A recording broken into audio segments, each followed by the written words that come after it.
حج و دهه ولایت یک شنبه شبها خدمت حجت الاسلام المسلمین نجفی نژاد عزیز بودیم با موضوع مهمی که در برخی از روایات اون رو نور آسمان ها و زمین دونستن، یعنی موضوع مهم دعا. امشب هم آقای نجفی نژاد قدم به چشم حقیر گذاشتن و میخوایم بحثمون رو به یه انجامی انشالله برسونیم. آقا سلام علیکم و رحمت الله، خیلی خیلی خوش آمدید. علیکم السلام و رحمت الله. بسم الله الرحمن الرحیم.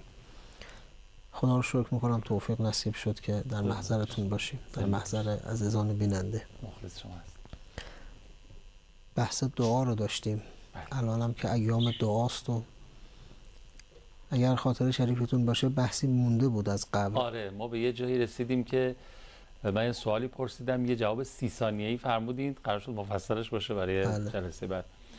بحث این بود که ما بالاخره باید اصرار و الحاح و پافشاری بکنیم برای رسیدن به خواستمون در دعا، اینکه دعامون به اجابت برسه، یا نه بعد از مثلا یه بار، 2 بار، 3 بار، 5 بار، 10 بار، هر چی دیگه رها کنیم، بگیم خب خدایا دیگه هر چی به صلاح، هر چی خودت میدونی.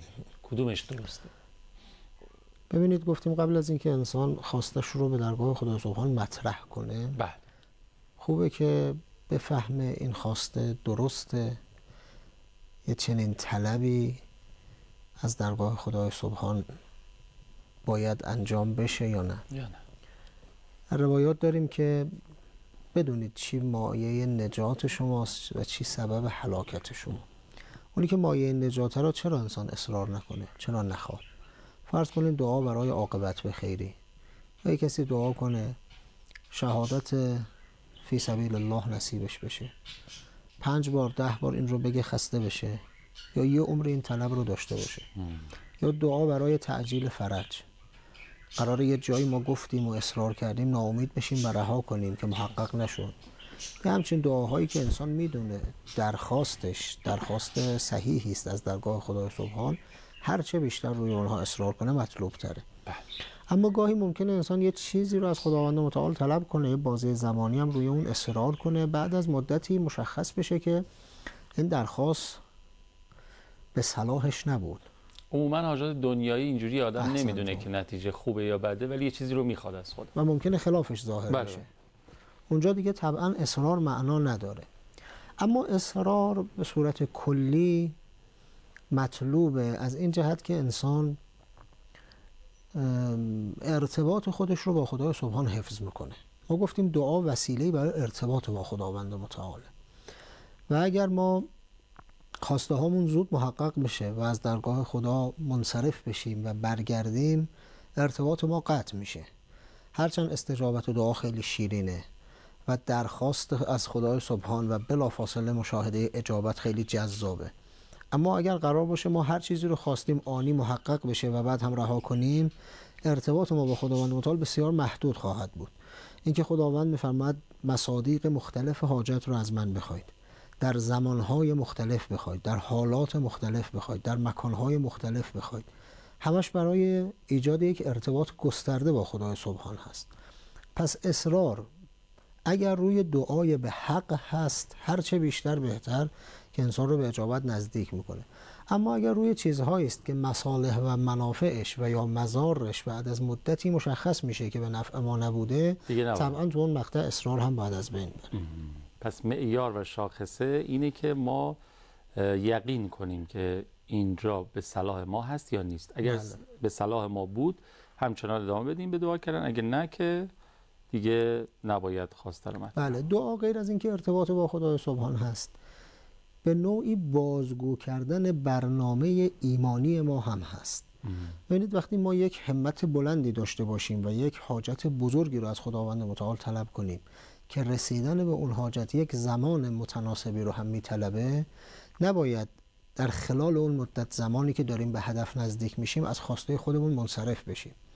باید در تمام این مدت با ثبات قدم پافشاری کنیم و اصرار کنیم و رفته رفته خودمون رو به اون حاجت نزدیک کنیم تا محقق بشه. برای همین بازگو کردن مکرر اون هدف بزرگ به نوعی خودش یادآوریه، به نوعی عزم رو جزم کردن برای رسیدن به اون هدف هست. یعنی دعای همچین نقشی هم در زندگی ما داره. 2 تا سوالم تو ذهنم شکل گرفته، یعنی تو برنامه قبلم می اومد تو ذهنم و میرفت. خوبه حالا اینجا ذیل موضوع مهم دعا مطرح بکنم، اگر صلاتون استین راجبش صحبت بکنیم، بعداً یه فاصله بگیریم و برگردیم. این که راجب دعا گفتن دعا قرآن ساعده. بله. اینو اگه میشه یه ذره توضیح بدین. اون بعدی هم که تو ذهنم اینه که باز تو روایات داریم دعا مخ العباده هست، مغز عبادت. یعنی عبادت اگر یک پیکره‌ای داشته باشه، مغز این پیکره عبادت دعاست. خیلی حرف بزرگ و عجیبیه. راجع به این دو تا موضوع اگه ممکنه صحبت. خواهش میکنم. ببینید این که فرمودید قرآن ساعد، یعنی قرآن به دو بخش تقسیم میشه. قرآن نازل که در مقابلش ما دعا رو داریم، قرآن ساعد. قرآن نازل قرآنی است که از طرف خدای سبحان بر قلب شریف نبی مکرم اسلام القا شده و از لسان درربار پیغمبر عظیم الشأن اسلام کلمات قرآن به گوش ما رسیده.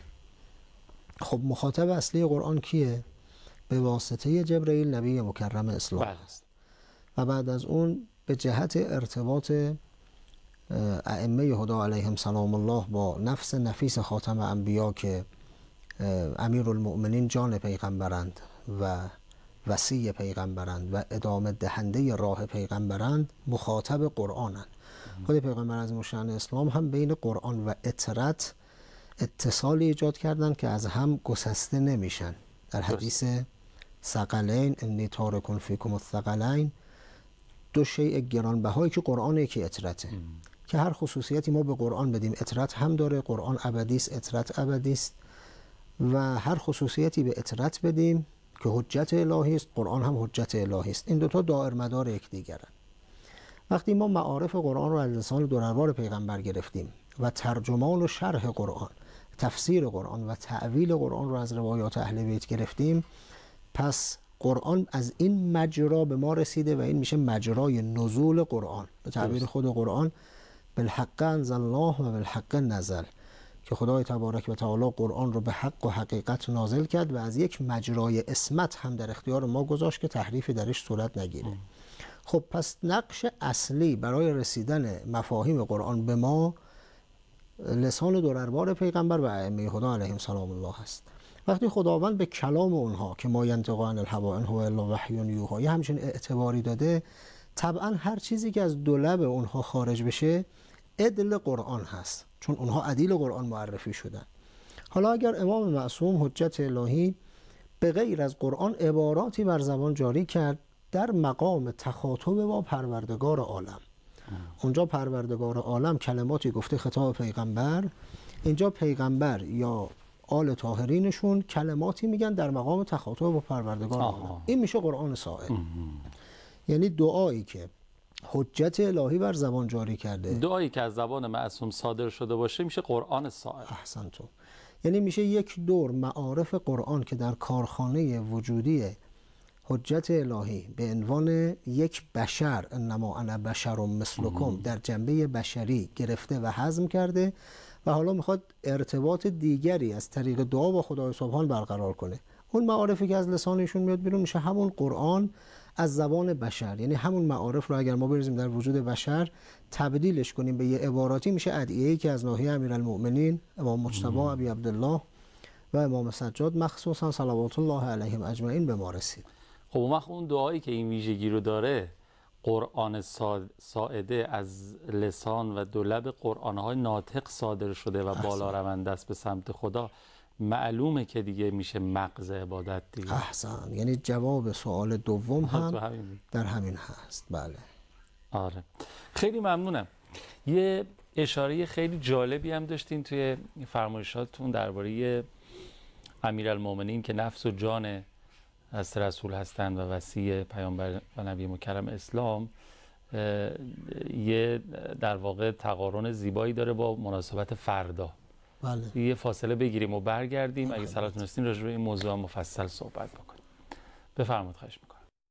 اللهم صل علی محمد و آل محمد و عجل فرجهم. بله دوستان خوب من خوش سلیقگی کردن و آیه مباهله رو برای شما پخش کردن. به این مناسبت که همونطور که قبلش هم اشاره کردم، فردا روز مباهله پیامبر صلوات الله علیه و آله با مسیحیان نجران هست و واقعه شگفت‌انگیزی که بیش از پیش اثبات کرد حقانیت اهل بیت سلام الله علیهم اجمعین رو از یه طرف هم من احساس میکنم انگار اونجا هم قرار بود بالاخره یه دعایی صورت بگیره. باز این موضوع برنامه ما اونجا هم انگار یه بحث محوری داشت که حالا اونها جا زدن و بالاخره وقتی این اباحت و این حقانیت رو دیدن و متوجه شدن. توضیحش با شما باشه. خواهش میکنم. ماه ذوالحجه آکنده از مناسبت‌های مختلف، هر کدامش هم مناسبت‌های اساسی و تعیین کننده در تاریخ اسلام هست.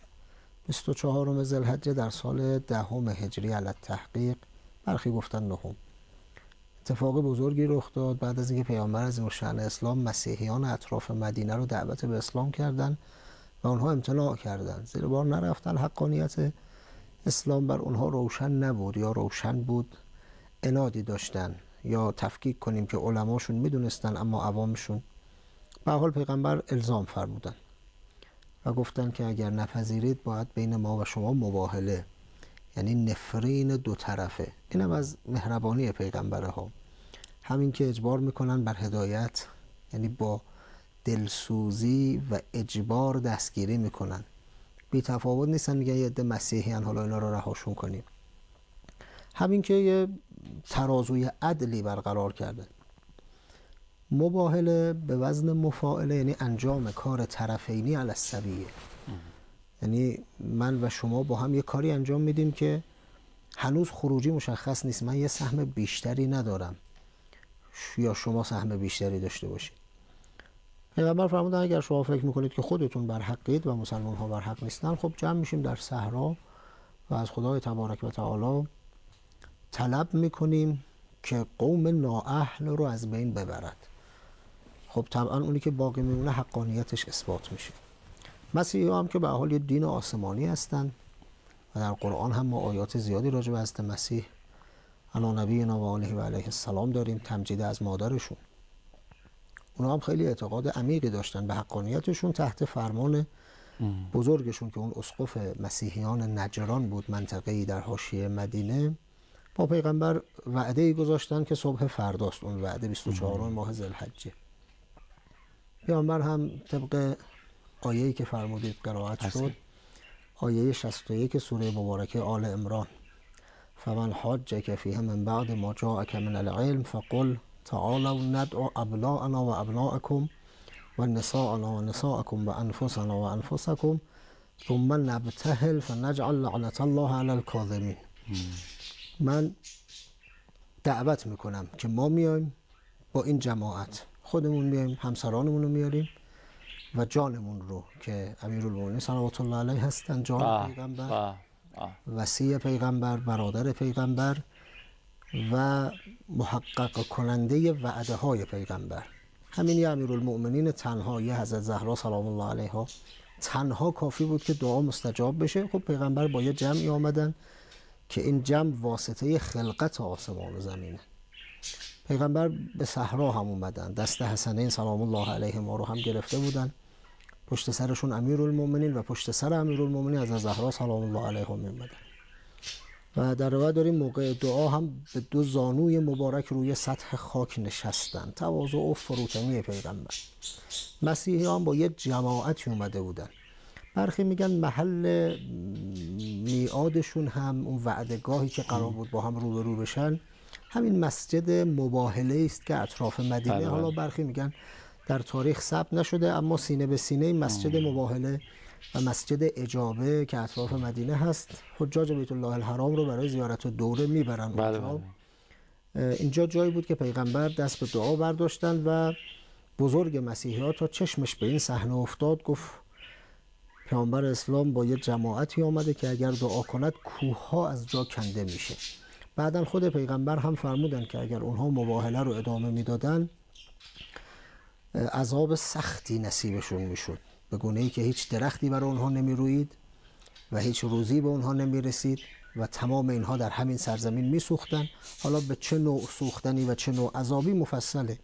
به حال رندی و زیرکی اونها بود که خودشون از این معرکه نجات دادن. البته باز هم اسلام نیاوردن و پناه میبریم از این که ما در مقابل حق و حقیقت عناد داشته باشیم و ایستادگی کنیم و اونجایی که کاملا خلع سلاح هستیم هم باز خدای نکرده ذات خراب موجب عدم پذیرش حق بشه.